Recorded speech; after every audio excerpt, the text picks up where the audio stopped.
Welcome back sa aking YouTube channel mga trops. Kung bago ka pa lang, please click the subscribe button at notification bell para lagi kang updated sa boxing news. WBA Light Heavyweight Champion Dimitri Bivol may pasabog patungkol sa kung anong totoong nangyari sa negosasyon sa rematch sana niya noon kontra kay undisputed super middleweight champion Saul Canelo Alvarez. Sa interview ni Bivol sa Fight Hub TV ay sinabi ng manager nito na lumitaw ang mga pangalan ni Canelo Alvarez at David Morrell Jr. para sa susunod niyang laban, ngunit wala namang kahit anong offer ang ipinadala sa kanila. Sinabi daw noon ni Canelo na marami daw hinihingi si Bivol kaya hinayaan na nila ito at hindi na inactivate pa ang rematch clause niya sana noon.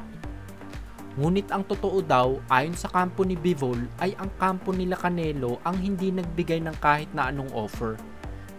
Para naman sa mga susunod na hakbang ni Bivol ay pinaplano nito na lumaban sa buwan ng Desyembre o Enero. Pinaplano rin ni Bivol na umakyat ng timbang sa cruiserweight o bumaba sa 168-pound super middleweight division para kumuha ng malalaking laban dito. Ngunit ang plano daw niya sa ngayon ay maging undisputed champion sa light heavyweight division at mangyayari lang ito kung makakalaban niya ang WBC, IBF at WBO light heavyweight champion Artur Beterbiev. Sa kabilang dako naman po tayo, breaking news mga trops, IBF sanctioning body binaklasan ng titulo ang undisputed welterweight champion na si Terence Bud Crawford. Base nga po sa inilabas na bagong rankings ng IBF ay napalitan na ng pangalan ni Haron Boots Ennis ang pagiging kampyon ni Terence Bud Crawford. Sa madaling salita ay hindi na nga po masasabing undisputed champion si Crawford. Siguradong masakit ito para kay Crawford mga trops dahil ilang buwan lamang ang itinagal ng kanyang pagiging undisputed mula nang matalo si former unified welterweight champion Errol Spence Jr. Matatandang hindi nagpakita ng interes si Crawford na labanan si Boots dahil sa manipis na resume nito sa boxing.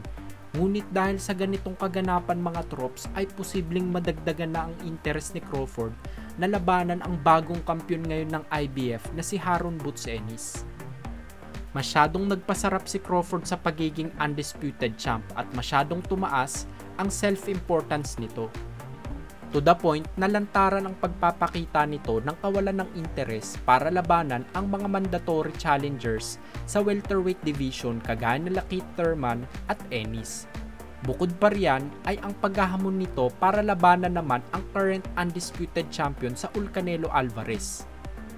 Unfair lang ito para kay Crawford mga trops dahil may rematch clause pa ito kay Errol Spence Jr. at hindi pa sigurado kung kailan ito maikakasa kaya kahit gustuhin niyang lumaban sa ibang fighters ay hindi niya magagawa dahil mas priority ang rematch clause na ito na nakasaad sa kontrata. Ang mali lang dito ni Crawford mga trops ay masyado siyang naging vocal sa mga magiging hakbang niya sa kanyang boxing career kaya siguro ay nainip na lang ang IBF para sa mandatory title fight ni Ennis. Sa mga hindi po nakakaalam ay noong mga panahong si Spence pa lamang po kasi ang kampiyon sa IBF ay ipinag-utos na ng sanctioning body na ito na depensahan na ang titulo kontra kay Ennis. Blessing in disguise ito mga trops para sa mga boxing fans dahil panigurado na magpapatuloy ang magagandang laban sa welterweight division ngayong hindi na iisang tao lamang ang may hawak ng 4 major belts.